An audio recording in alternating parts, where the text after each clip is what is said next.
మెయిన్లోనా?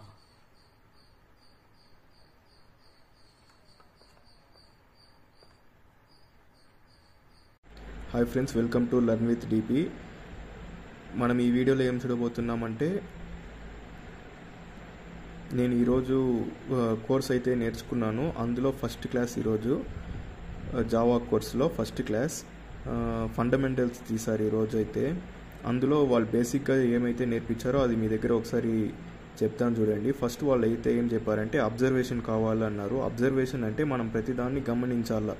అంటే మనం ఏదైతే క్లిక్ చేస్తున్నామో, for example chrome browser open చేసి ఏదైనా ఒక వెబ్సైట్ని సెర్చ్ చేస్తే అది ఎలా ప్రాసెస్ అవుతుంది అనేది ఒక అబ్జర్వేషన్ అనేది కావాలా. ఫర్ ఎగ్జాంపుల్ ఇంకొక ఎగ్జాంపుల్ చెప్పాలంటే, ఒక టేబుల్ పైన ఒక గ్లాస్ ఉందనుకోండి, అది బై మిస్టేక్ చెయ్యి తగిలి కింద పడిందంటే చెయ్యి తగిలిందంటేనే అది కిందే పడుతుంది మ్యాక్సిమం. అది మనం అబ్జర్వ్ చేస్తాం. పాస్ట్ ఇంతకుముందు అయితే వాళ్ళు అబ్జర్వ్ చేసింటారు. అబ్జర్వ్ చేసిన వల్ల అది ఎందుకు కిందే పడుతూ ఉంది అనేసి ఆలోచించడం వల్లనే బికాస్ ఆఫ్ గ్రావిటేషన్ అనేది కనబెట్టారు. అది అబ్జర్వేషన్ అనేది క్యూరియాసిటీ క్రియేట్ చేస్తుంది. ఎందుకనేసి మనం అడిగినప్పుడే దానికి సొల్యూషన్ అనేది క్రియేట్ అవుతుంది. అది main important as a software ఇంజనీర్గా కావాల్సింది అని చెప్పారు. నెక్స్ట్ చూసామంటే సాఫ్ట్వేర్, హార్డ్వేర్. సాఫ్ట్వేర్ అంటే ఏమి, హార్డ్వేర్ అంటే ఏమి. ఫస్ట్ సాఫ్ట్ని సపరేట్గా, వేర్ని సపరేట్గా డివైడ్ చేసామంటే, వేర్ అంటే WARE, వేర్ అంటే ఫంక్షనాలిటీ.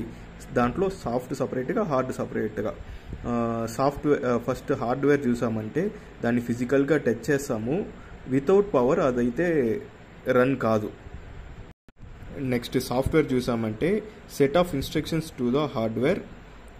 అంటే ఒక హార్డ్వేర్ని రన్ చేసేకి, ఒక సిపియూలో ఉండే హార్డ్వేర్ని రన్ చేసేకి, ప్రాసెసర్ని రన్ చేసేకి యూజ్ చేసే కీనే మనం సాఫ్ట్వేర్ అంటాం.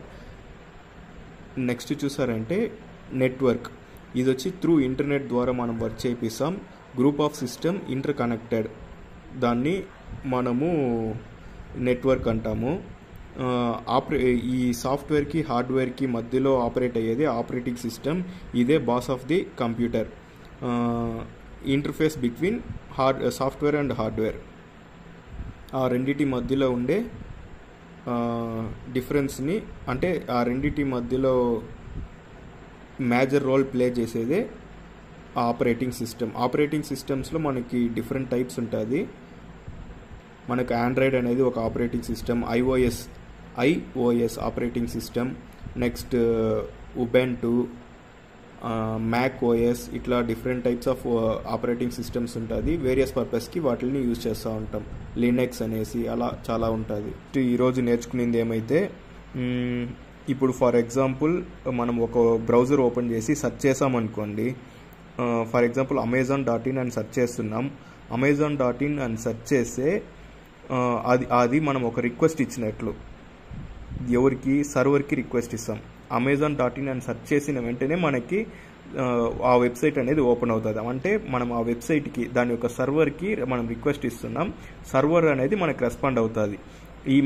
ఈ వర్క్ చేయాలంటే మనకు ఒక బ్రౌజర్ కావాలి. ఆ రిక్వెస్ట్ మనం ఇవ్వాలంటే ఒక బ్రౌజర్ అనేది కావాలి. అది క్రోమ్ బ్రౌజర్ కావచ్చు, లేదు అంటే సఫారీ అనేసి ఒక బ్రౌజర్ ఉంటుంది. అది వచ్చి ఐఓఎస్లో యూజ్ చేస్తూ ఉంటాం. మైక్రోసాఫ్ట్ వచ్చి ఎడ్జ్ అనేసి ఒక బ్రౌజర్ ఉంటుంది. ఆండ్రాయిడ్లో మ్యాక్సిమం క్రోమ్ యూజ్ చేస్తూ ఉంటాం. ఇలా ఈ బ్రౌజర్స్ మధ్యలో ఉండే బ్రౌజర్స్ని యూజ్ చేసి మనం ఈ రిక్వెస్ట్ అండ్ రెస్పాన్స్ని గ్యాదర్ చేస్తూ ఉంటాం. నెక్స్ట్ నేను నేర్చుకునేది వచ్చి ఫ్రంట్ ఎండ్ డెవలప్మెంట్ బేసిక్స్. అంటే ఇంట్రడక్షన్ ఇచ్చారు. ఫ్రంట్ ఎండ్లో మనకి అప్లికేషన్ డెవలప్మెంట్కి మనం జావా, కోటిన్ అనే సాఫ్ట్వేర్స్ అనేది ప్రోగ్రామింగ్ లాంగ్వేజ్ అనేది యూజ్ చేస్తాం. ఐఓఎస్కి ఆబ్జెక్టివ్ సి అండ్ షిఫ్ట్ అనేది మనం వాడతాం. ఫుల్ స్టాక్ డెవలప్మెంట్లో మనకి front end and back end రెండు వస్తుంది. ఫ్రంట్ ఎండ్ అంటే మనకి ఇంటర్ఫేస్, మనకి ఏదైతే కనిపిస్తుందో అది ఫ్రంట్ ఎండ్. ఆ యూజర్ ఇంటర్ఫేస్ అనుకోండి. మనకి ఏదైతే మనకి విజిబుల్గా కనిపిస్తుందో బ్యాక్ ఎండ్ అంటే అది వచ్చి ఒక ప్రోగ్రామింగ్ కోడ్స్ ఉంటుంది. ఫ్రంట్ ఎండ్ అంటే ఇంటర్ఫేస్, మనకి ఏదైతే కనిపిస్తుందో అది ఫ్రంట్ ఎండ్. ఫ్రంట్ ఎండ్లో మనకి 3 ఉంటుంది: HTML, CSS, Java script. HTML అంటే HTMLకి ఫుల్ ఫామ్ చెప్తాను చూడండి. HTML అంటే హైపర్ టెక్స్ట్ మార్కప్ లాంగ్వేజ్ అంటారు. హైపర్ టెక్స్ట్ అంటే నథింగ్ బట్ హైపర్ లింక్. మనము MS ఆఫీస్ నేర్చుకున్నప్పుడు హైపర్ లింక్ అనే వర్డ్ని మనము బాగా నేర్చుకుంటాం. Hyper link is nothing but ఒక టెక్స్ట్ని లింక్గా కన్వర్ట్ చేసి పెడతాం. ఆ లింక్ బ్లూ కలర్లో కన్వర్ట్ అయి ఉంటుంది. ఆ టెక్స్ట్ అనేది దాని మీద క్లిక్ చేసినామంటే టేక్స్ టు అదర్ పేజ్, ఇంకొక పేజ్కి అది తీసుకెళ్తుంది. నెక్స్ట్ మార్కప్ అంటే ఫర్ ఎగ్జాంపుల్ హైలైట్ చేస్తాం. ఇప్పుడు ఒక పారాగ్రాఫ్ రాస్తున్నాం అనుకోండి, దానికి ఫస్ట్ హెడ్డింగ్ పెడతాం. ఆ హెడ్డింగ్ అనేది బోల్డ్లో పెడతాము, అండర్లైన్ చేసి పెడతాము. అట్లా హైలైట్ చేయడం, స్టార్టింగ్ క్యాప్స్ పెట్టడం, అది సపరేట్గా హైలైట్ చేసి టెక్స్ట్ని డివైడ్ చేయడమే మార్కప్ అంటారు. Language hyper text markup language is nothing but HTML. And parsing and rendering అనేసి 2 టాపిక్స్ చెప్పారు. పార్సింగ్ అంటే పార్సలైజ్ చేయడం. ఇప్పుడు ఫర్ ఎగ్జాంపుల్ Amazon.com అనే వెబ్సైట్ ఓపెన్ చేసుకోవాలనుకోండి, అందులో మనము డిఫరెంట్ ట్యాబ్స్ అనేది చూడొచ్చు.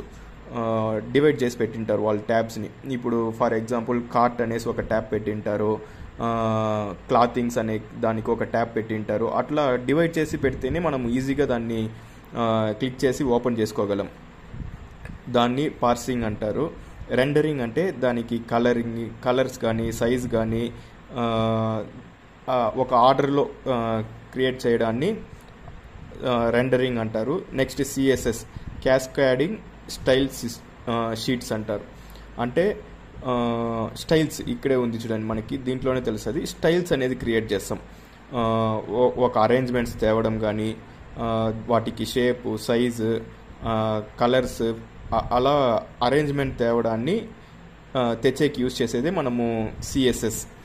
Next Java script is nothing but ఇప్పుడు ఫర్ ఎగ్జాంపుల్ మీరు ఫ్లిప్కార్ట్ ఆర్ అమెజాన్ ఒక వెబ్సైట్ అనేది ఓపెన్ చేశారనుకోండి, అందులో మీరు వాటి యొక్క ఇమేజెస్ అనేది చూడొచ్చు. ఒక ప్రోడక్ట్ ఓపెన్ చేశారంటే వాటి యొక్క ఇమేజెస్ చూపిస్తుంది మనకి. ఇంతకుముందు అయితే ప్రతి ఇమేజ్ మీద క్లిక్ చేస్తేనే అది ఓపెన్ అయ్యేలాగుండింది. ఓకేనా? ఇప్పుడు ఫస్ట్ ఇమేజ్ చూస్తాము, సెకండ్ ఇమేజ్ కావాలంటే దాని మీద క్లిక్ చేయాలా. అప్పుడు ఏమవుతుందంటే ఈ ప్రాసెస్ జరుగుతుంది. రిక్వెస్ట్ వెళ్తుంది, సర్వర్ నుంచి మనకి రెస్పాన్స్ వచ్చి ఆ తర్వాత లోడ్ అయ్యి మనకి అవుట్పుట్ అయితే ఉంటుంది. బట్ ఇక్కడ జావా స్క్రిప్ట్ యాడ్ చేసినామంటే ఆ కర్సర్ ఆర్ మౌస్ పాయింటర్ తీసుకెళ్ళి ఆ ఇమేజ్ పైన అట్లే జస్ట్ మూవ్ చేసి పెట్టామంటేనే ఆ ఇమేజ్ అనేది మనకు ప్రివ్యూ కానీ ఇమేజ్ అక్కడ చూపిస్తుంది. దానికి యూజ్ చేసేదే జావా స్క్రిప్ట్. మనకి లోడింగ్ టైంని తగ్గిస్తుంది. నెక్స్ట్ టాపిక్ వచ్చి నాకు రెస్పాన్సివ్ వెబ్ డిజైన్ అని ఒక టాపిక్ చెప్పారు.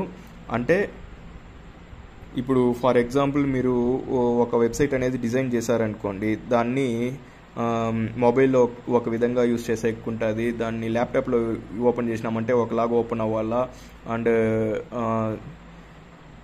వేరే ఏదైనా ఆపరేటింగ్ సిస్టంలో ఓపెన్ చేసినప్పుడు అంటే ఒక్కొక్క ప్లేస్కి తగినట్లు, ఇప్పుడు టీవీలో ఓపెన్ చేసినామంటే అప్పుడు ఒకలాగా ఓపెన్ అవుతుంది.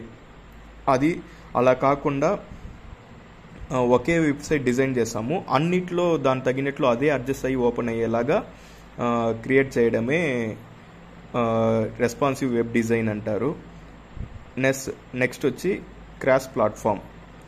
అంటే దీనికి ఫ్లట్టర్ అండ్ రియాక్ట్ నేటివ్ అనేసి 2 సాఫ్ట్వేర్స్ అయితే 2 ప్రోగ్రామింగ్ లాంగ్వేజ్ అయితే యూజ్ చేస్తూ ఉంటారు. అంటే ఇది ఆండ్రాయిడ్ కోసం, ఇప్పుడు నార్మల్గా అయితే మనకు ఆండ్రాయిడ్కి ఒకలాగా రెడీ చేయాలా, యాప్ డెవలప్మెంట్ చేయాలా, iOSకి ఒక యాప్ డెవలప్మెంట్ చేయాలా, అలా కాకుండా దేంట్లో ఏ ఆపరేటింగ్ సిస్టంలో అయినా ఓపెన్ అయ్యేలాగా యూజ్ చేసేకే ఈ క్రాస్ ప్లాట్ఫామ్ అంటారు. Thank you for watching learn with D.